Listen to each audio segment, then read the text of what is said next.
guidance and consulting program to help local nonprofit organizations with institutional food programs that serve low-income clients to convert their programs to a farm-to-institution model. To date, the Teaching Kitchen has assisted 30 organizations to serve more than 3 million meals annually. The ultimate goal of the program is to localize publicly funded institutional food systems and improve the health of low-income New Yorkers. Part of my job here at the foundation is not just to write checks, but also to raise the profile of my grantees as much as I can. And to that end, I am very happy and proud to have you all here today to learn more about the Teaching Kitchen. The format for today is going to be a short presentation from Lynn and Mia, and Mia Kendall, the Deputy Chief Program Officer at Lennox Hill Neighborhood House, and we're also going to hear from alumni of the Teaching Kitchen, James Stewart, the Food Service Manager at the Stanley M. Isaacs Neighborhood Center, and Frank Waltrand, the Food Service Coordinator at BronxWorks. Jeffrey. Sorry, Jeffrey. Okay, so with that, Lynn, I'll let you take it away. Hi, everybody. We're so happy to be here. I'm Mia Kendall, as Bronwyn said, and we're so thankful for the New York State Health Foundation for having us here today and for supporting this work. Bronwyn and Newber have been real advocates of our program, and it's just a pleasure to be here to talk to you more about the work we've been doing at Lennox Hill Neighborhood House in our kitchen and in the Teaching Kitchen. And to give you a little bit of a sense of who we are, here we are. So Lennox Hill Neighborhood House, can you hear me? Yeah. Okay. Lennox Hill Neighborhood House has been around for 124 years. So we have one of our really old photos of kids eating. We started as a free kindergarten for immigrant children. So there they are having a meal in our gym, which still exists today. And here are some of our summer camp kids having lunch this past summer at the neighborhood house. We have stayed true to our roots, and we still work with our community. We serve 15,000 individuals a year through a Head Start program, 2 senior centers, a supportive housing residence, a homeless shelter for women with disabilities, and a legal service department, and a geriatric care management department serving homebound seniors, and more. And so you can imagine that food is a central part of what we do. A lot of our clients are eating 3 meals a day at the neighborhood house. And it is a top priority of ours to serve them nutritious food that's also delicious and that will sustain them throughout the day and throughout their learning and the things that they're coming to the Lennox Hill Neighborhood House to do. So Bronwyn gave an introduction for the rest of our panelists, but to tell you a little bit more about Lynn. Lynn's been with Lennox Hill Neighborhood House for about 6 years, and she is the one that transformed our kitchen. And due in large part to the success of our food service program, we started to teach others how to make the transformation in their kitchens. People were coming to us, coming to Lynn, asking for tours and help, and so the neighborhood house thought it was a good opportunity to create a training program so that we can give the assistance to other organizations to do what we were doing. And then we're going to turn it over to Frank and Jeffrey that are going to tell us about their programs and the amazing work that they've been doing in transforming their programs to serving to farms institution models over the past year and a couple months. All right. Okay. So I want to give you a sense of where we are now. And in order to do that, I think I need to give you a little bit of background of where we started. 6 years ago, when Lynn came on board, we were serving 90% frozen vegetables. We were serving very large meat portions, and we weren't sourcing anything locally. Here's where we are today. We're serving 350,000 healthy meals. 90% of it is fresh, and 30 to 40% of it is local. 47% of our meals are vegetarian, and we serve regional grains, sustainable fish, some local meat. We're the largest institutional customer of Grow NYC. We serve and we distribute 133,000 pounds of food. That was our number from last year. We grow fresh produce and herbs on our green roof, and we conduct nutrition education and culinary workshops with our members. So our senior center members, the women at our homeless shelter, we do workshops to help them understand why we're serving the food we're serving and make them be excited about the meals that we're providing. So that's where we're at now. I'm going to let Lynn give you the nuts and bolts of how we got there and how we teach others to do the same. Good afternoon. I think we're both loud enough to not even need this, but it does seem to be on. We're really excited to be here today.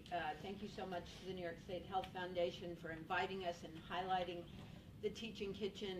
Their support has been extremely important to the success of the Teaching Kitchen over the past couple of years. As Mia said, our transformation has been over 6 years. It was really not overnight. We've made these really many incremental changes, week by week, month by month, and we have concentrated on every part of our food service operation, the menus and recipes, the facilities, the staff, and our vendors and ingredients. And the changes have been across all of those operational areas.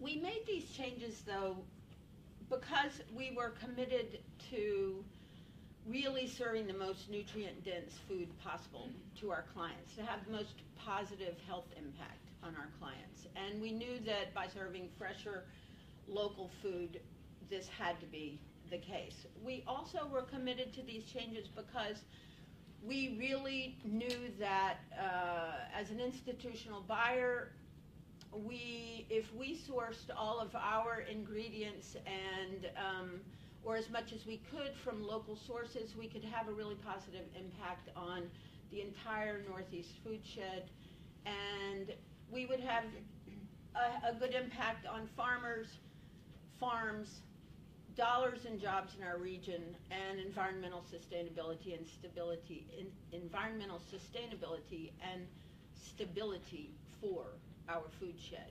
So those were really big reasons for us doing it. But to go back for just a minute, 6 years, as Mia said, when I came to Lennox Hill Neighborhood House, we were serving a very traditional institutional meal. It was a giant meat portion, usually chicken, but occasionally it was veal. And we served a not so whole grain on the plate and usually a vegetable that was previously frozen. The only fresh vegetables that we were serving of our many hundreds of thousands of meals was a romaine and lettuce salad that sometimes had cucumbers, but we served the same meal salad year-round, and we also served potatoes fresh, Idaho potatoes and sweet potatoes. So fast forward these 6 years, and we are now serving hundreds and hundreds of new recipes. We have added many vendors and ingredients to our kitchens. We serve kohlrabi, we serve rutabaga, we serve beets, turnips, parsnips, frequently to the chagrin of our clients, or I shouldn't say frequently, but sometimes to the chagrin of our clients. Parsnips have not been our clients' go-to vegetable, let's just say. But it's, I know, I do too. But it is a New York State storage vegetable, and they're cheap and they're available. We also serve a lot of different diverse grains that we didn't serve 6 years ago. We served New York State oats, New York State flour. We serve polenta grown and milled in Trumansburg, New York, wheat berries, and on and on. And as our food shed grows, we're able to actually use more and more items. We also make everything from scratch. We make our own granola for our kids. They probably eat our granola over half of the time for cereal. It's cheaper than whole grain Cheerios for us to make it out of New York State organic oats. And we make all of our own sauces, we make our salad dressings, we make pesto, we make homemade muffins and scones, and we have done all of this without raising costs. This was clearly our goal. We've also thank you, renovated both of our kitchens. As you can see, we have 2 state-of-the-art commercial kitchens. This also didn't happen overnight, but once we got started, this was actually what we needed. And I would say that in these 2 kitchens, the future of Lennox Hill Neighborhood House has no facilities barriers. They're amazing. But we've made most of these changes at a very human pace for our staff because they needed to pick up a lot of skills to make these changes in the food, and those would be knife skills, recipe reading, more sophisticated cooking methods, more healthy ways to cook foods, and we wanted to do a lot of nutritional education with them also so that they would understand why we were making these changes. We have an amazing staff. Part of them are right here. In its entirety, it's a group of 10. There are usually 6 on hand on any given day to cook 1,300 meals. This group of people, many of whom have worked at Lennox Hill Neighborhood House for 15 to 25 years, have an unbelievable generosity of spirit towards the work that they do. This is the backbone of the changes that we have made, and they have taken it on pretty amazingly. Not only were they interested in taking on these changes for the health of our clients, and they felt a responsibility to the people that they cook for, but just like other New Yorkers and other Americans, they have their own chronic disease issues, whether it's them or their families or people in their community. So they took on this work with a huge amount of interest around the health benefits in a personal way.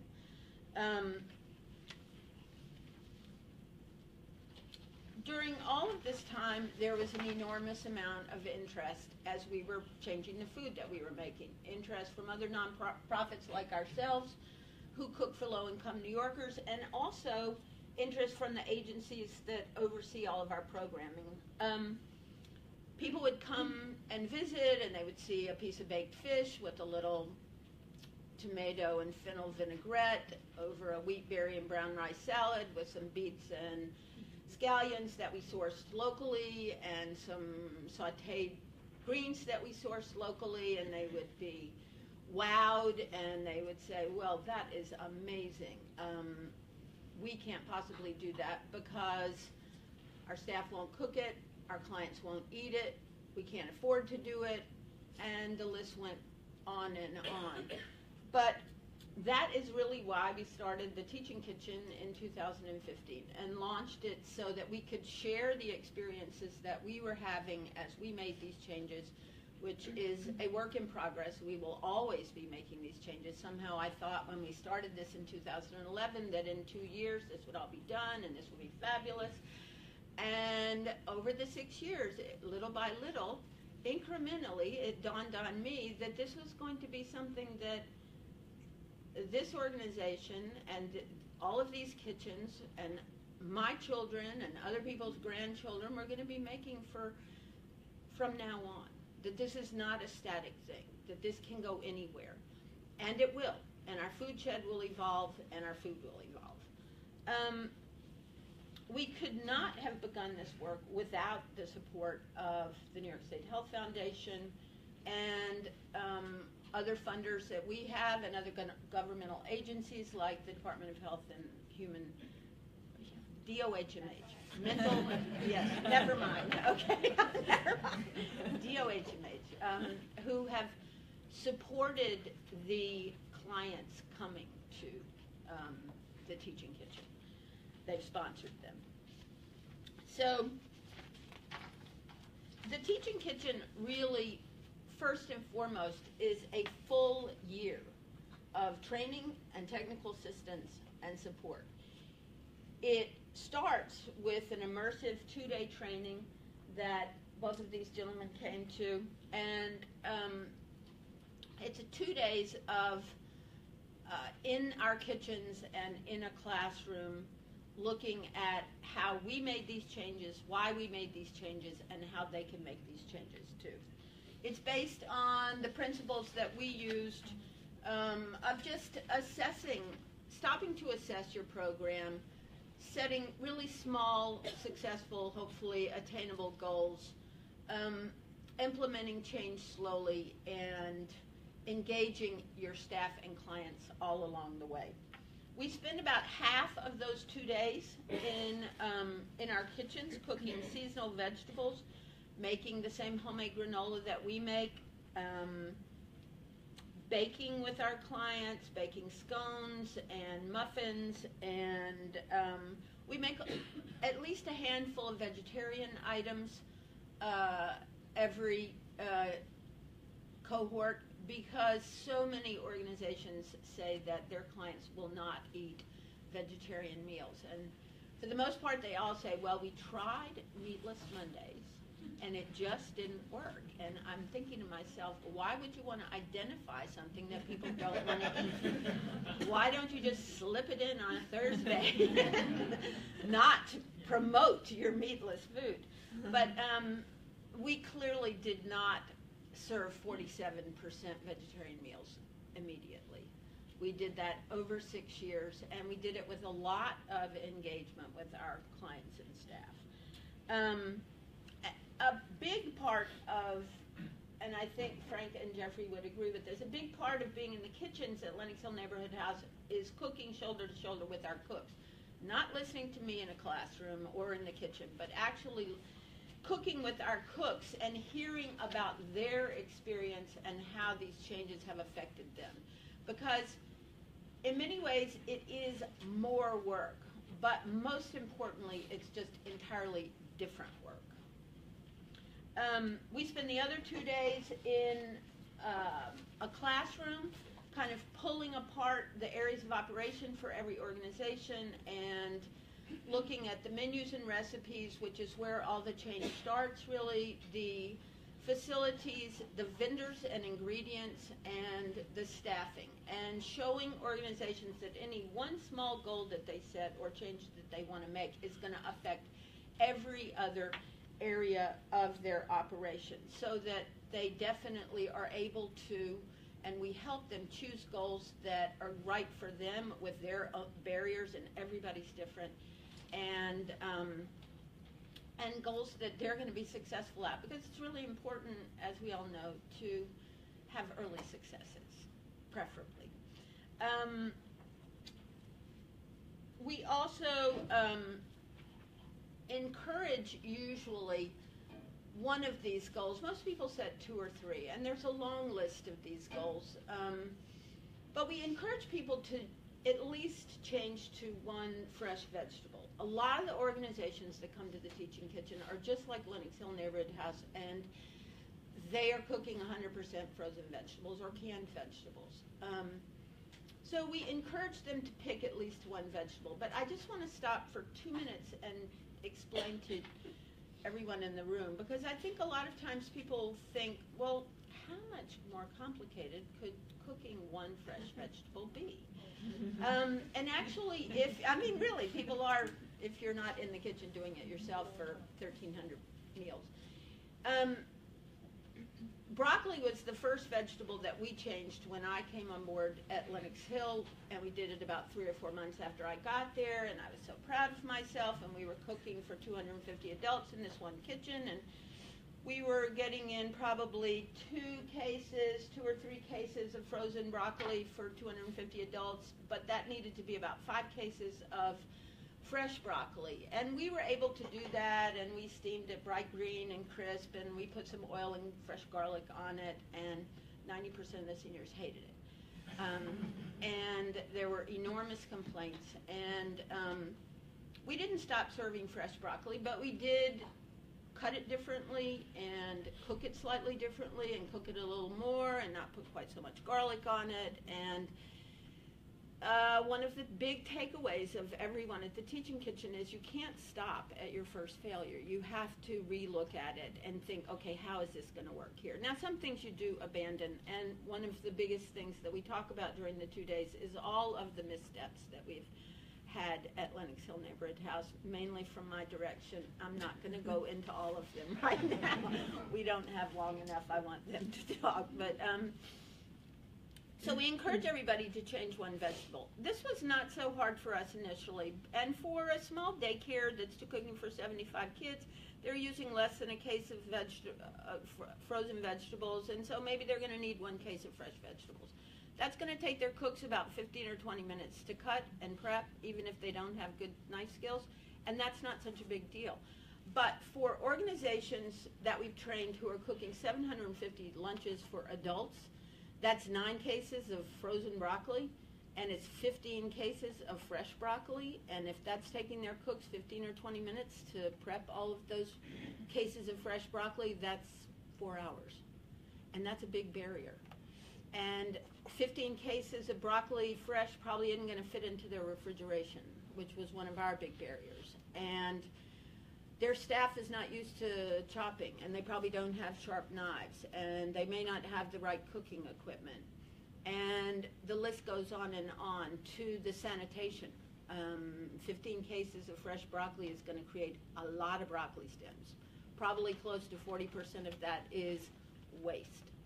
So we compost and have been for about 3 years, but most people don't, which makes us feel better about throwing away the broccoli stems when we do. But we don't always throw them away either. A lot of times we peel them and shred them, and we have created recipes for making Asian slaw and muffins, and we put them in chicken stew, and we put them in veggie chili, and it just adds nutrients to everything. When we were trying to develop some waste recipes for broccoli, for my husband's 60th birthday, I made him a broccoli birthday cake. He was a very good sport about it. The other people at the party were a little like, this is so interesting.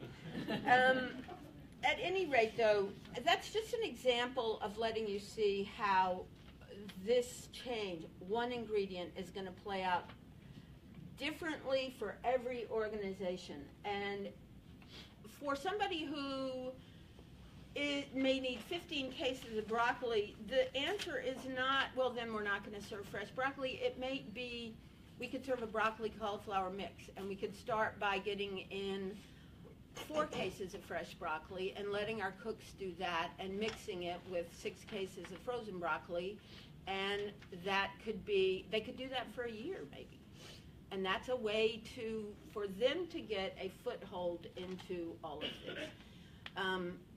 Some of the other goals that we help people set are around the other areas of their operations. A lot of times people say we don't have any refrigeration, but actually it's just that their walk-in is large but has very little shelving in it. So sometimes a goal could be to add shelving. It might be to make their own salad dressing, cook seasonal vegetables, start using a local vendor. Bronwyn had asked me to speak a little bit to what farm to institution really means, and it's pretty simple. I mean, we are using, New York City alone has something like 260 million institutional meals served annually. About 45 million of those meals. It's largely the Department of Ed and unfortunately largely the Department of Corrections. But about 45 million of those meals are organizations like Lennox Hill Neighborhood House. They're small daycares, Head Starts, senior centers, community supportive housing, and homeless shelters. So if any part of all of us start to make this shift towards regional food, we are buying it locally, we're buying it from farms. We do this through Grow NYC. There are other farm hubs, and I'm sure over the years New York City will get more and more farm hubs, and that will be a great thing. I'm always amazed that our major food hub where everybody buys their food in the Bronx do you know the percentage of food, and that actually serves 20 million people in our region, of the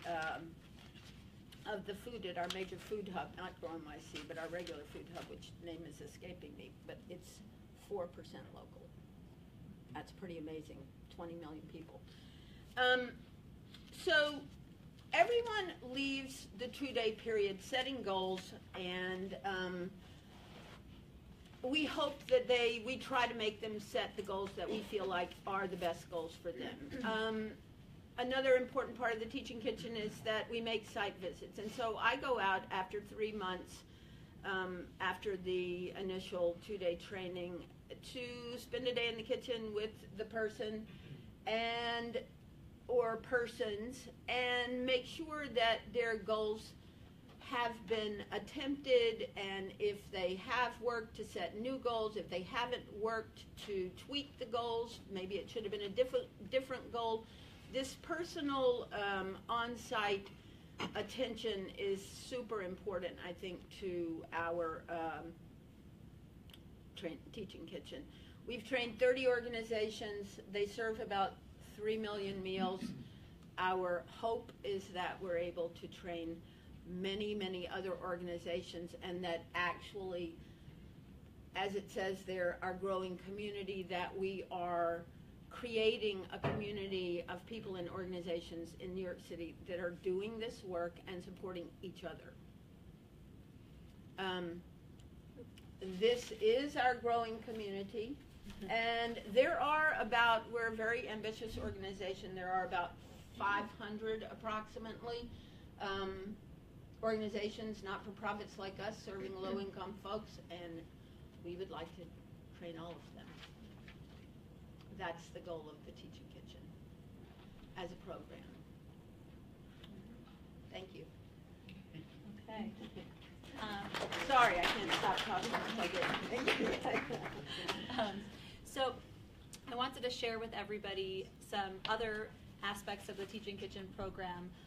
Like Lynn was saying, we really want to foster a community of people that are trying to do this work, so that everybody feels supported in this, in this joint mission. So some ways that we've been fostering community, both during that 1 year that they're very closely connected to Lynn and our program, but also beyond that time. So one of the ways is through our website. And I'm going to try to click on to show it to you. There we go. So here we are. Wow. Go down. Can I go down? Technology. Here we go. Okay. So we talked about all those recipes that we teach at the Teaching Kitchen, and we actually have them here. And they're broken down into category. This is a lot more than we use at the Teaching Kitchen, but these are the recipes that we're really cooking for our clients, and we have them accessible to anybody in large quantities. So people can go on, and a lot of the participants at the Teaching Kitchen have gone on and used our other, used other recipes. Our recipes are also all public on the Department for the Aging website. Oh, here, okay. Then we have a blog that we've been keeping up to date, and we cover all kinds of things on here that the information that we put on here has come out in large part from questions that people have asked at the Teaching Kitchen or at the site visits, things that people are curious about. And so we really try to put information here that's useful, whether it's recipes or ideas about how to compost in New York City, what to do with all those broccoli stems is another fun post that we had. And, we really, if there are suggestions that come from people as we're meeting with them, that's what we write about. So that's something else that we've been doing. And then, let's see. Nope, how do I get out? Oh, here if I go back. Well, you could tell them about what that is. We do 1-hour workshops. Yeah, I'm going to get to It's them. pretty I'm going to get to them. And then we also have a forum that I can't click into because it's a closed forum, and it's for Teaching Kitchen past participants. So anybody that's been through the Teaching Kitchen gets a login, and that's where they can ask each other questions, ask questions to Lynn, and where we also post if somebody happens to ask Lynn a question at a site visit that we think would be relevant to everybody, like where'd you get those big containers that you store your grains in? We'll post the question and answer it so that everybody can benefit from that information.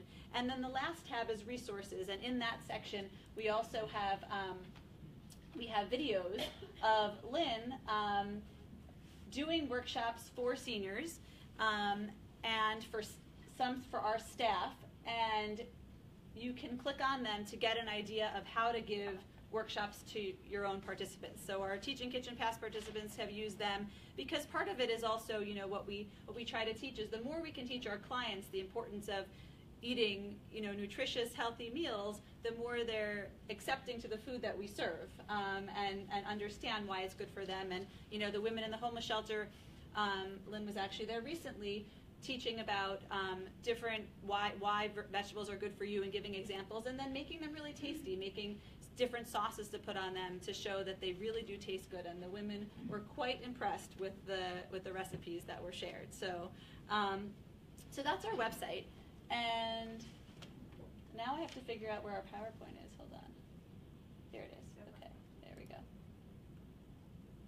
Okay. So the other ongoing support that we offer are workshops, and we've already held 3 workshops that anybody that's been through a Teaching Kitchen course can come to, and or not. They've been open, yeah. And so we've held 3 so far. We've had 33 people at them, and the very first one, this is a photo from the very first one on cooking grains, and you know, it's really trying to help people move away from just serving Uncle Ben's rice, but realizing that there are grains you could buy locally that are tasty, that are not difficult to cook, and that are, you know, have different nutrients than just serving rice all the time. And so we showed how to make the grains and then made a bunch of recipes with them. And these are hour-long workshops, and we try to do them in the late afternoon so that a lot of the cooks that may be working, you know, serving lunch will be able to come afterwards. And we are hoping to hold 8 new workshops over the course of the next year. We actually have one coming up in February on cooking spring vegetables. So that's our next workshop coming up. And to switch gears a little bit now about how we evaluate the transformations that the participating organizations are making, and also our own program to evaluate where the greatest strengths are and also the areas for growth. We really try to focus on this so that we can continue to move forward, our program can continue to move forward. So what we do is when a participating organization registers, we gather information about their population, the demographics, the number of people they serve, their current use of fresh vegetables, the interest in their staff in using fresh ingredients, and their clients in eating fresh ingredients, and also to get some information about the barriers they feel they're facing. And with this information, we're able to really hone in on certain topics at the Teaching Kitchen and focus on the areas of concern for our participants in that particular cohort. And we also use that as a benchmark for understanding where people are coming from when they start, so that we can figure out how far they've gone. And at the end of this full year of technical assistance, we conduct a post-interview. And we measure how much fresh food they're then using at that time, the interest of their staff at that point, and their clients. So we kind of measure the things that we started off with so that we can have some useful information about, hopefully, you know, how far people have gone. We actually launched this evaluation process in November 2016, and we're currently finishing up those post-surveys with the first group of organizations that we did the pre-registration with. So we're excited to see what kind of information we gather after we've completed those surveys. And when Lynn has been going on her site visits, she uses a standard assessment tool that we've created. And this assessment tool allows us to measure progress made towards the goals that the participating organizations decided on at the training. So they met one-on-one with Lynn at the end of the second day of the training, identified their goals, and then at that 3-month site visit, we track the progress made. Sometimes goals are abandoned because they just weren't the right goals, and other times they've been achieved or partially achieved, and we track all that information at that site visit. And you can see we have gathered some interesting data points about it, that 70% of participants that came to the Teaching Kitchen since November 2016 had accomplished at least one goal within the first 6 months, and 85% established at least one new goal at that site visit with Lynn. So, and we continue to think about ways to evaluate the program. We have a big focus on buying local, and we've recently been working with Grow NYC. We actually have a grant with Grow NYC through the USDA, and one of the things that we're going to be looking at is tracking where people started in terms of ordering local. Maybe they haven't at all, and then tracking them at 3-month intervals to see if their ordering started or increased over time after their participation in the teaching kitchen. So that's been something we've been working on. So where are we going? As Lynn said, there's a lot of work to be done.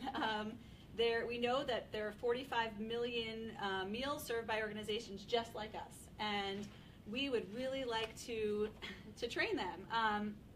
We know that half of New Yorkers are either overweight or obese. We know that diabetes, heart disease, and other diet-related illnesses, the rates are much higher in low-income communities, the communities that we serve. So we know that there's a reason to do this work, and we feel confident that we can help others kind of move forward in the way that we are. So in the year ahead, our goal would be to train 50 new organizations and to continue to provide ongoing technical assistance to the 30 organizations that we've already trained over the past 2 years. And that would be serving the combined number of 8 million meals. So that would be pretty great if we could do that. We want to hold 8 workshops annually and to begin working with organizations upstate. And another big focus is to continue to increase the demand for local farm products. So that's where we're going. And now I need, and you can contact us. Here's our business card. You can contact us really if you're interested in learning more. You want to see our kitchen, come to the teaching kitchen. We're here. We're here.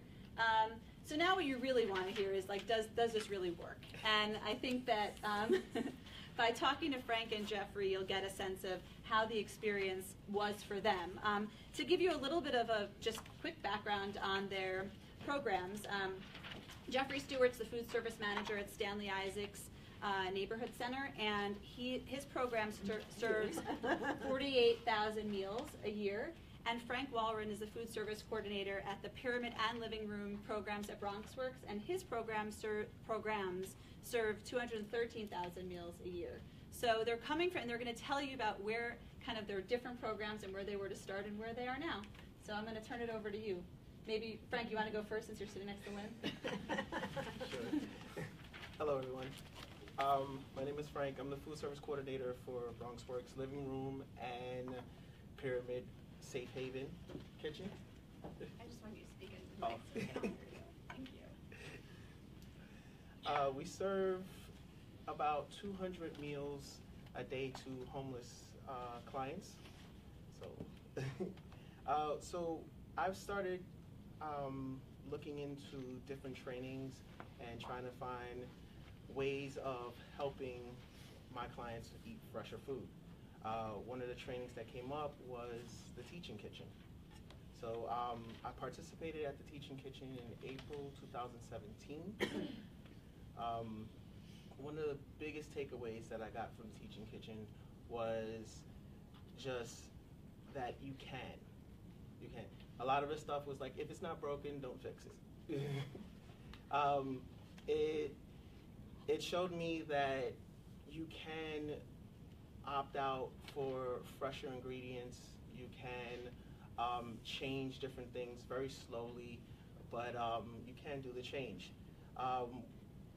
I run 2 warming kitchens for our homeless individuals, so it's a very different type of thing. We do all convenience food. So all our products are frozen, all our vegetables are frozen. At the time, we had very limited fresh items. Probably the fruit that we had was fresh.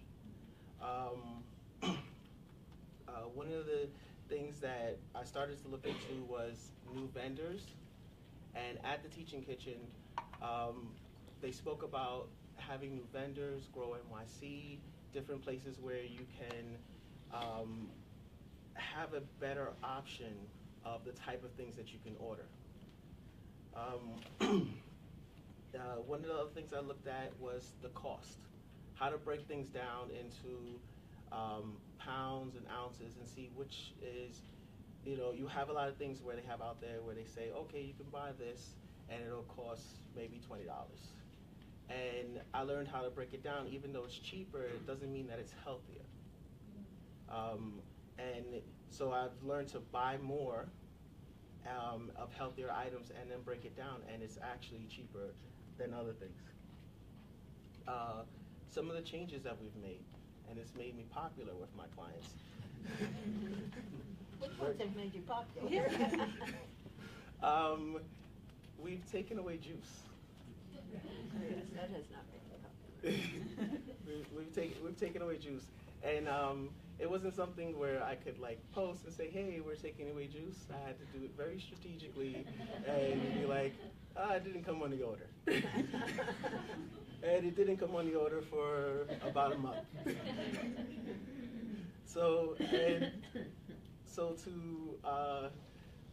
to kind of like confusion was like, I started bringing more fresh fruit. So we started we serve fruit every day. There's always a fruit bowl out there. Some clients take it, some clients don't. So what I started to do is asking my cooks to serve fresh fruit while they give it, so they get double the amount of fruit. So that kind of like, instead of juice and say juice, can I have a juice? I say, here's a fresh orange, here's a fresh banana or apple. And that's kind of helped with that whole no juice issue. We've also changed our vendor. So before I only had one vendor for everything. We've changed our vendor to 2 or 3. We now source our milk from a different vendor, and they also provide local apples, which the clients have given so many compliments because the apples are fresh. There's a different taste to the apples. Most of the clients do not really like fruit, but they'll eat these apples. We've increased the amount of fresh vegetables. So before it was all frozen broccoli, frozen everything. We started getting fresh broccoli. For the broccoli, I started looking into, it is a lot of work, I'm not going to lie. It was a lot of work for my staff because they're used to just like popping open a bag, put it in some water, put it in a tray. With fresh, you have to do a lot more. You gotta cut it, you gotta clean it. So I started looking into different fresh broccoli products. So you can, and I learned that you can buy it with stem, without stem, just crown, already cut up for you. So it's a way of looking and seeing what's easier for your facility. Buying it on stem might not be easy, and you might not have enough time because we cook and serve. So, and then they also have options where it's already washed. So that's another way. We have started. One of the workshops I went to was healthy snacks, and I tried out broccoli and pita on an English muffin for our clients. It was nice, the clients liked it, but it wasn't big enough for them, so I adapted it, and now we serve broccoli and cauliflower on a pita, like a pizza, and the clients like that. We have, sorry, very nervous. Normally, my audience is a bunch of pots and pans. Very easy. So we have, we've implemented meatless Mondays, meatless Fridays, and we have a vegan Wednesday once or twice a month. Don't tell the clients though. Yeah, you don't mention it, right? We don't mention it. So one of our vegan options are beef and broccoli, and that is a meat alternative beef and broccoli in a light sauce. They don't even know at all. We have, once in a while, we serve meatball subs, and our meatball subs are 50% of the time vegan. So it's a meatless meatball, and they do not know at all. They actually love those meatballs. They actually request them. Chicken hasn't worked out, though. We have, so we also have, sorry, we also serve more vegetables in our salads. Before, we used to serve a lot of iceberg salads. Our clients love iceberg. They love ranch dressing. And I've pulled all that weight. Now we serve darker green salads. There's always peppers, onions, broccoli, any types of vegetables we can find that are fresh, we put into these salads. We either have a vinaigrette that we have made, or we do like a light Italian vinaigrette. And we've gotten mixed responses, but it's something that you cannot stop. You know, you just have to keep going. And honestly, a lot of clients that have not liked the stuff, 6 months down the line, they ask for the salads. So it's mostly like training their palate to liking other things. I do have a lot of clients that do not like vegetables at all. And what I do for those clients is that I make, sometimes I have fresh smoothies, and I sneak a lot of vegetables into that. That has become something that the clients really like, but it is very time consuming.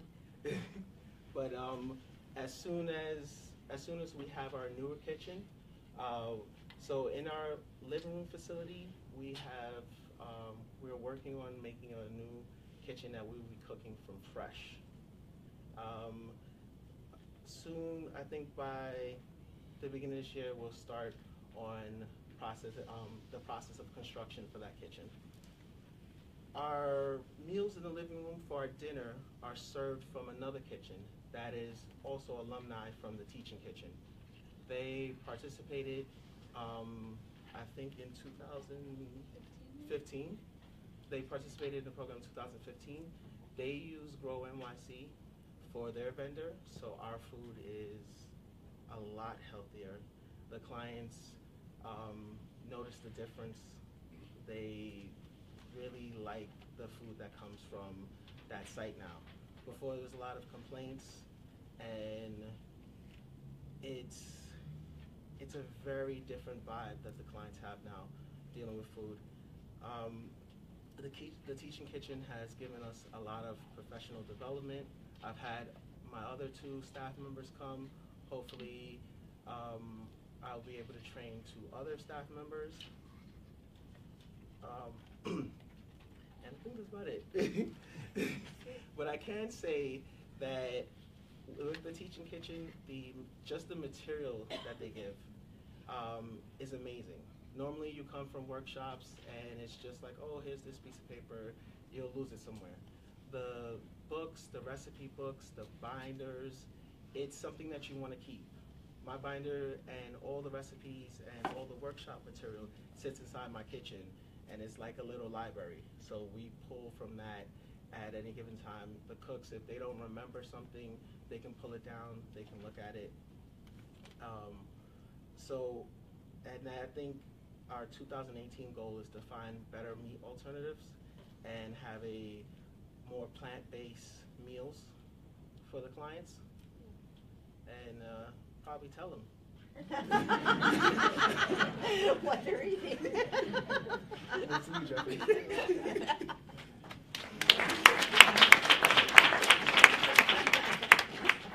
Well, hello everyone. My name is Jeffrey Stewart. I'm the food service manager at Stanley Isaac Senior Services Center. Well, I basically deals with the seniors. And going to the eating kitchen, I have walked away with so many goals from the eating kitchen. So what I do with the goals I have learned from Lane and take back to the center I do, every month I have a food committee with my seniors.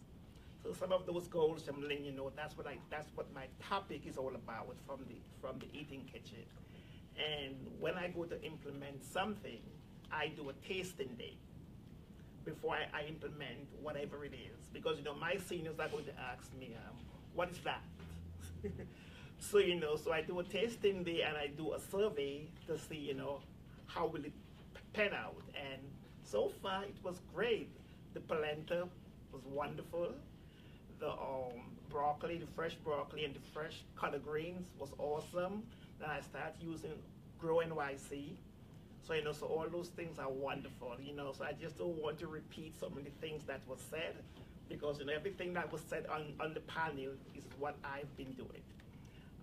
But I mean, I just thank the eating kitchen, I learned how to spend smart and buy smart, so I take away the juices also. Because my seniors, they will, oh my God, I mean, they even call Difter. Reported you. You should get rid of him. He's da da da da da. So what I do, I put a pitcher of water with lemon or some oranges in the water so that they can get something instead of the juice. So that's it. That's great.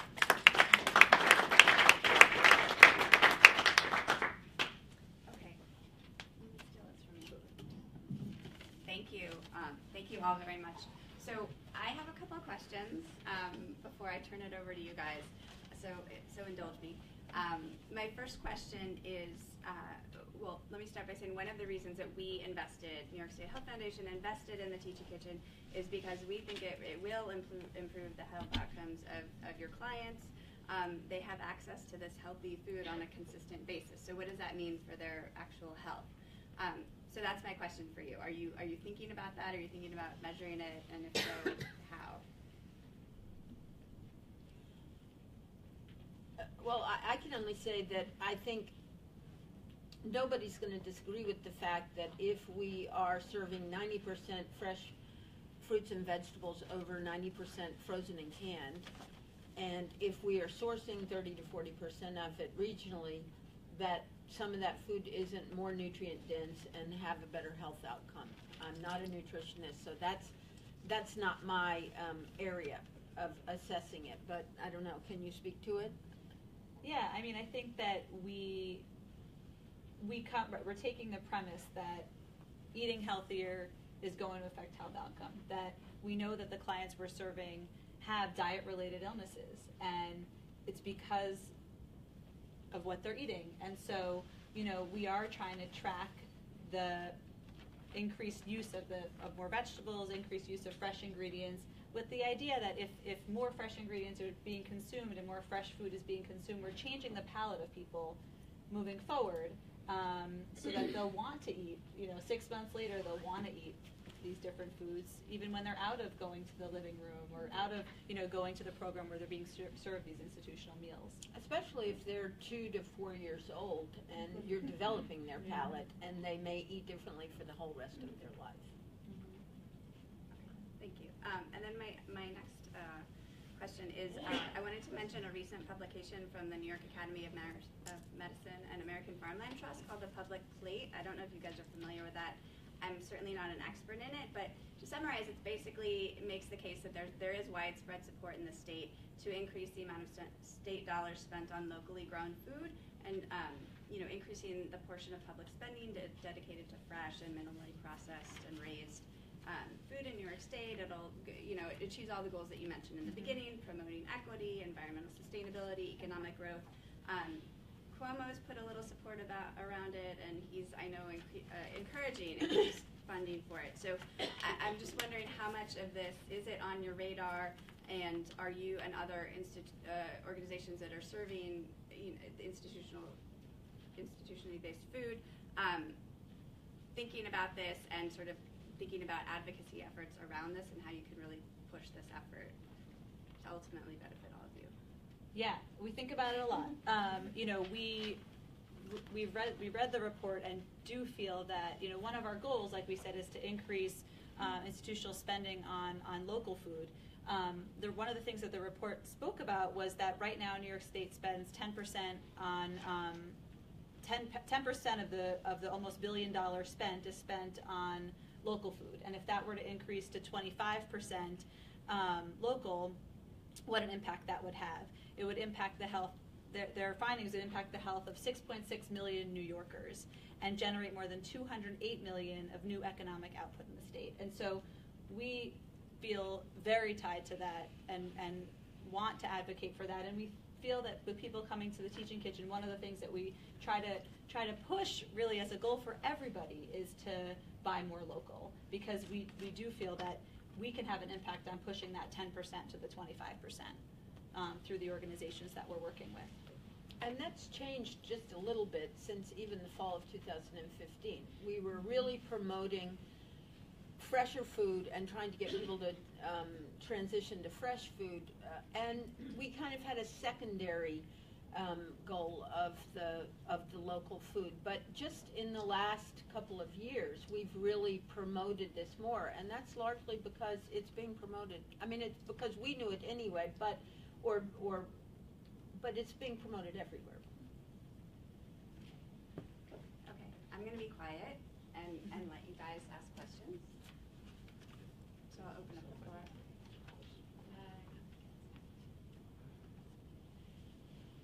My name is Catherine Ellington, and I'm wearing my Health Innovator hat today. And so I'm so pleased out of an intergenerational family to hear you talk about broccoli. You know, some people like it raw. You got to puree it for other people. But I wanted to know, one, do you make an ongoing effort to cross-connect or create a platform for people who finish the program to network on an ongoing basis to sort of continue to pull lessons and to continue to grow? And the other part is, I heard some talk about sort of someone's getting a new kitchen soon. So do folks, because I think there is a commitment to infrastructure that has to take place sometimes for us to get to healthier, right? The one-time investment in a steamer can go, a long way, or a walk or whatever. So are there resources for participants in the program to actually dream about a new kitchen, how you get to new appliances, some of the things you need to sort of, if you're going to make smoothies, you need blenders that make smoothies at commercial levels, those kind of things. Well, I'll start. Yeah. To answer. So the first part of your question about the networking and seeing each other and learning from each other, that's why we feel that it's so important to offer these workshops. So offering them throughout the year so that people can come together with not only the people that they participated in their own cohort with, but with people that participated at other times. Sometimes geographically then they meet people that are from the same area, and they can talk about, we would love one day for people to come together and say, hey, we can't meet the minimum order from, Grow NYC. You want to go in on it together? We're only 5 blocks from each other. So, that is a goal down the line also. So through the workshops and through the online forum are really ways that we try to build that community. And then I know you're talking about the appliances, and it's interesting. It's something that, or kitchens, and something that Lynn talks about at the Teaching Kitchen, which is that everybody is coming from a different place. Everybody's coming from a different type of facility and different. The buy-in is different from the organization. So one of a main part that I don't think we mentioned, a main part of the Teaching Kitchen is that the cook doesn't come alone. From each organization, it's a member of a program person. Maybe, for example, the senior center director is coming along with the cook. Because the idea is that you need both parties to make change, right? You need the person that's doing the ordering and that understands kind of what the parameters of the organization are, and you need the person that's cooking the food and that is learning the new recipes. And so that's part of it, is having both of those people together, because you need both parts of the organization to see it, right, and to want to move forward in that direction. It can't just be one or the other, right? If you have, we have anecdotes of people that tell us that somebody, the program director with the nutritionist makes the menu, and then they hand it over to the cook, and the cook just cooks something completely different. So there you have one way of disconnect, or you can have it the other way where the cook really wants to move in this direction, but the accounting department is saying, well, we only want you to do one order a month because we don't want to track a million invoices. So how can you serve fresh fruits and vegetables if you're ordering once a month? So the barriers come from both ways, and that's why a big part of the teaching kitchen is really to get both of those people in the room together. They never spend time together normally, or not never, some do, but a lot of times they don't spend time together normally. So having them side by side in the kitchen and side by side in the classroom for 2 full days really helps them come up with these goals together. And with the appliance question, I thought that was interesting because Lynn often, you can talk about, Lynn shows, some of our really fancy equipment and some of our, immersion blender. That's $40. That sometimes certain changes can be made without buying the new tilt skillet, but with buying a smaller piece of equipment. And so we kind of show the different range of things. A huge amount of our participants are anticipating a kitchen renovation. Or they're in the middle of a kitchen renovation, or they just got some kind of improvement, or they just want one. It's remarkable how many institutional kitchens in New York City where the organization is asking the cooks to cook more and better food, but a piece of equipment quit working 2 years ago and everyone has said they can't afford to fix it. And sometimes it's the stove, so it's not a minor piece of equipment. And I've gone out on site visits to a lot of organizations where this was the case. So, in some ways we do try to facilitate a conversation, not only amongst the people that come, but also on the people on site when we get there. But our guidebook, as Frank talked about, is a 140-page resource of an outline of everything that we discuss in the teaching kitchen, everything that we show people in the classroom and in the kitchens. And there's scales of improvements in every kind of large equipment. You probably aren't going to get a new $17,000 tilt skillet, but you might get this pan or this colander or this steamer that's just a passive thing. If you can't afford a $600 immersion blender, but you probably can afford a $40 immersion blender. And all of those resources are detailed and sources for where to find them in our guidebook. So the guidebook really is a pretty good resource, and we update it monthly. And the website is. But you're right, it is largely a facilities thing. One of the interesting things, though, about getting people together to talk is that I frequently hear someone say to someone else, we just needed to ask CACFP and hound them for about 6 months, and we got that new piece of refrigeration. And so that organization then knows that they may be able to take the same path. So that's helpful, but it's all needed.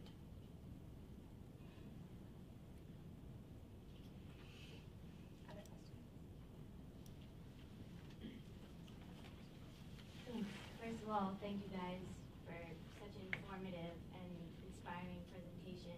I was just wondering if you guys could talk a little bit about, I know how important it is to keep expenses down in a budget-constrained and programmatic area.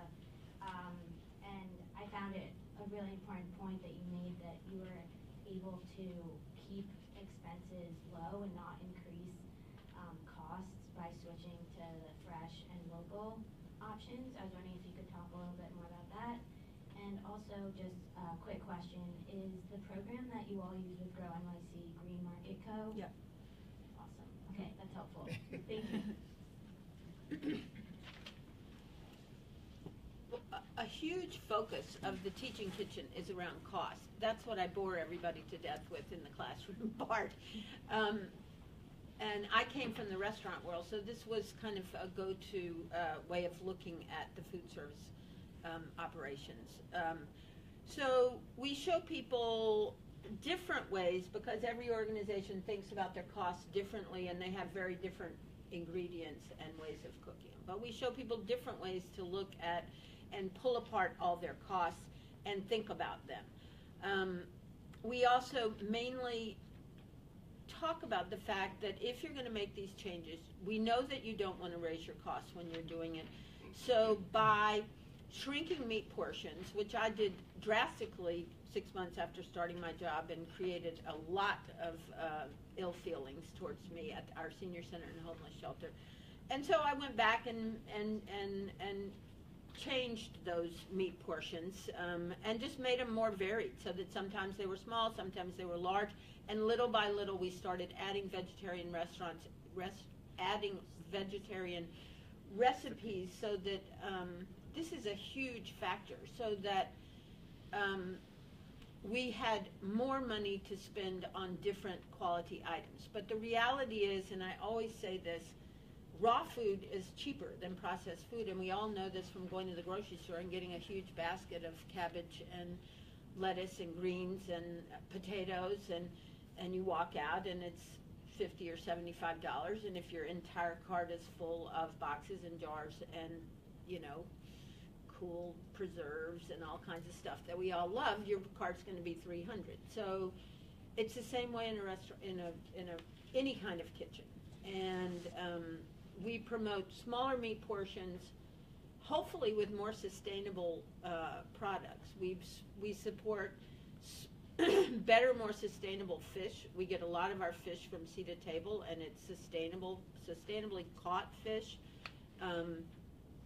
And we don't,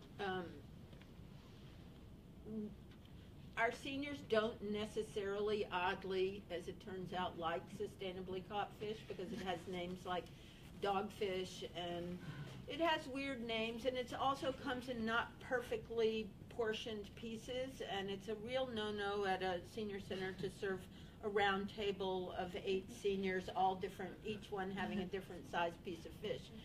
But we've gotten around that by doing lots of different things, making very bulky sauces to put on top of it, so they can't quite see what size the portion is. But I would say shrinking the meat portions, serving more, buying more raw food, and serving more vegetarian meals is an excellent strategy to being able to make this transition. And not only really, I think, although I'm not sure, but I think we've actually lowered our costs. Yeah, and we recommend that. And food is only going to get more and more expensive. So this is always going to be an issue, and it gets more expensive every year. So whether people like vegetarian dishes or not, they're likely to be eating more of it in the future.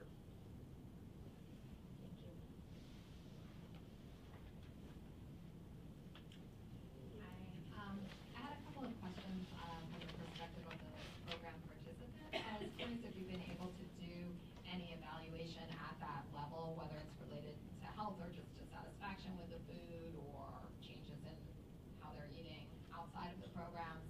And then also I know you've mentioned sort of the resistance that you get from people when you're introducing different kinds of menus. And I was curious if you had any sort of opposite examples of people who were happy to see the changes or participated in planning the changes or something along those lines.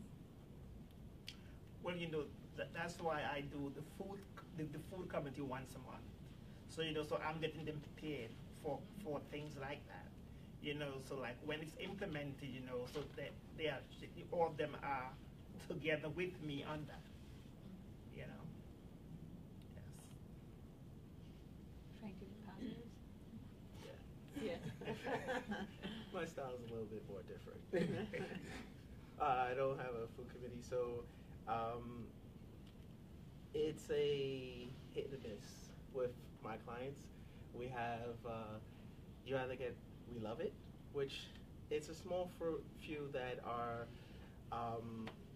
because they're in a homeless shelter, they have no access to refrigerators, they don't have access, all they have access to is what's in the neighborhood. And in that neighborhood of like Hunts Point and stuff like that, you don't really get anything quality in the food. So we have a lot of clients that are very happy to see certain vegetables, to see certain fruit. We have clients that love salad. I have a client that would say, I don't want that, I won't touch that, and he eats salad every day now. And he loves our salad dressing. He's like our spokesperson. He's like, oh, get some salad, because a lot of times, the way of serving it is that you put everything on the plate and then you give it to the client. But I give them a choice where you don't have to choose everything. You can choose what you want, and a lot of clients start out with, I don't want salad, I don't want anything, and it moves on to just a little bit. So then I know, okay, I know what I have to do to entice that client, and sometimes it entices other clients, and it goes from just a little bit to a little bit more.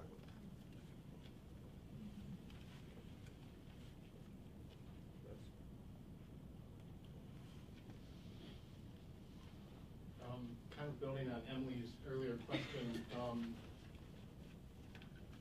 have you seen or are you exploring the possibility of the changes that start to occur in what people like to eat, and they're changing palates and habits, and how that might be reinforced to bring it into their own home? Just curious. I know it's not really their focus, but it seems as if there are changes in food, and everybody has a relationship to food, whether or not you're looking at that element. Well, we not only serve these foods to our children, we do cooking workshops. In fact, I'm going back to do one at 3 o'clock with the parents of our early childhood kids. Yeah. And so we show them how to make the food that their kids eat in school, because they always say that they can't get their kids to eat this food at home, and or they don't know how to make it and they aren't even sure what it is. So we actually take our early childhood parents into our kitchens as interns. We had an internship program a year or so ago for them. We take our homeless women from our shelter into our kitchen as interns, with the thought that they may want to go out and find employment. I mean, it's definite job skills, but it's also that they can take these skills back when they get their own kitchen and actually cook for themselves. And all of it has been, I would say, extremely successful. The seniors also love to have culinary and nutrition workshops. We did one of those yesterday with Bank of America volunteers, and it varies hugely in terms of seniors who cook at home and who don't. But interestingly, for the workshops, we have all of them there for the workshops, the ones who don't cook at home and the ones who do cook at home. So I would say I've seen a huge transition in what our clients will eat. And that's what, yeah, right now it is more anecdotal in what, we can't say that we've definitely changed their palates, but we do take surveys and get a sense of what we did a recent one, maybe 2 months ago, I lost track of when it was, but, listing out certain meals and having them rank them in order of preference, both to see what it is that they like and to see what we might serve that we aren't already. These new meals, what would you be interested in trying? And it is a focus of ours to get a sense of what they want. Seniors are at a point in their lives where some of them want to try new things, some of them are interested in nutrition, and some of them just want comfort. They want to feel comforted by what they're eating. So we do surveys to get a sense of what it is that they like that we're serving and what it is that they want to see that we might not be serving. And they've been helpful. Of course, we have our suggestion box that we read, on a monthly basis, and those are all over the place. So sometimes you find patterns, and that's helpful for the kitchen, but sometimes on the same dish you might get, I love it and I hate it, and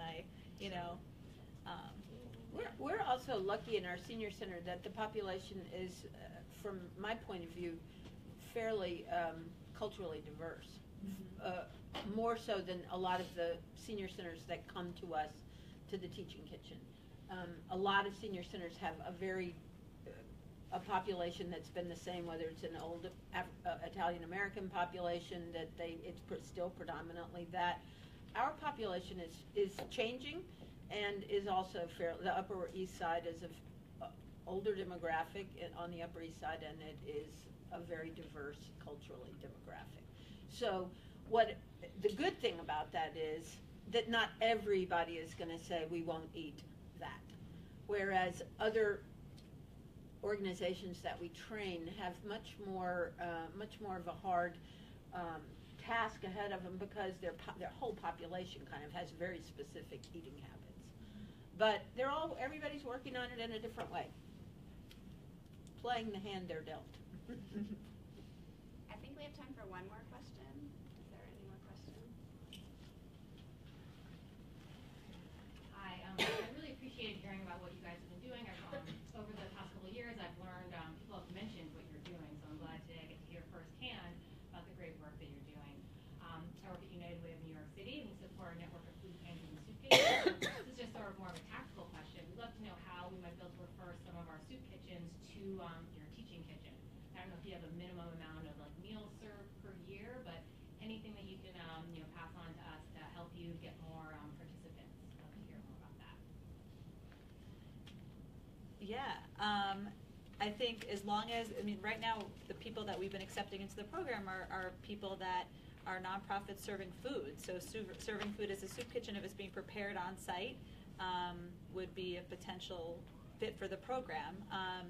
Actually, the person sitting in the row behind you is is who manages our registration and talks to people about is Leah Gable, the program manager for this. So we can connect you and you can talk more about who might be appropriate. Okay. Well, I want to thank Jeffrey and Frank and Lynn and Mia again for being here. Your time is valuable, and meals still have to be made even though you're not there. So thank you again very much. Let's thank them again.